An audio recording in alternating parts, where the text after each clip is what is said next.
In June 2019, Steve Wilson was going on a bike ride. Like many of us often do, he checked his phone beforehand and saw a moving post about his friend's daughter. She was a junior in high school at the time. She had just received a life-saving kidney from a woman in town. And they didn't even know this woman in town until they made the plea for their daughter. So I became emotional. I just thought that is the coolest thing. I couldn't imagine, that's the epitome. And so I took a long ride thinking that feeling would go away. And I kept thinking, I would love to do something like that woman did. Wilson selflessly decided to become a living donor himself, donating a kidney while he was alive to someone he didn't know. I knew it would go to someone. It ultimately went to somebody across the country. So they took my kidney at New York Presbyterian Weill Cornell Medical Center and they hustled it over to the airport, flew it out to the West Coast. So I knew it was going to somebody. I didn't know that person and I still haven't met that person and I probably never will. And it's perfectly okay.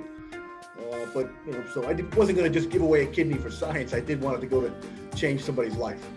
Going through an elective surgery may seem daunting, but Wilson says all it takes is 2 weeks of your life for the operation and recovery.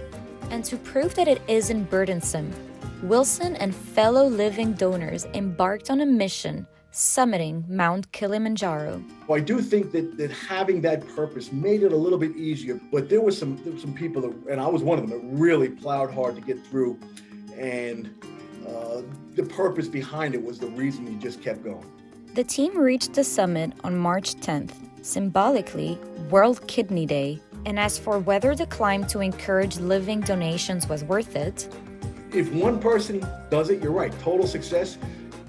We had a ball doing it, total success there, made some new friends, a success there. So yeah, the trip was a success all the way around.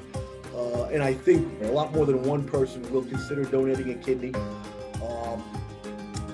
Because, so many people aren't aware that you can actually donate a kidney, that you only need one to live. Many people are born with one. And most people probably don't even know that.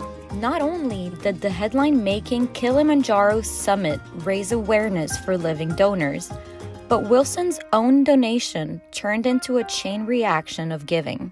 My kidney went to somebody, and then that somebody had a willing donor but was not a match for it, and then that person donated to somebody else, and it started a chain whereby 3 people received kidneys. All for, again, a 2-week inconvenience to me. He says you can change the life of your recipient and potentially many more lives along the way.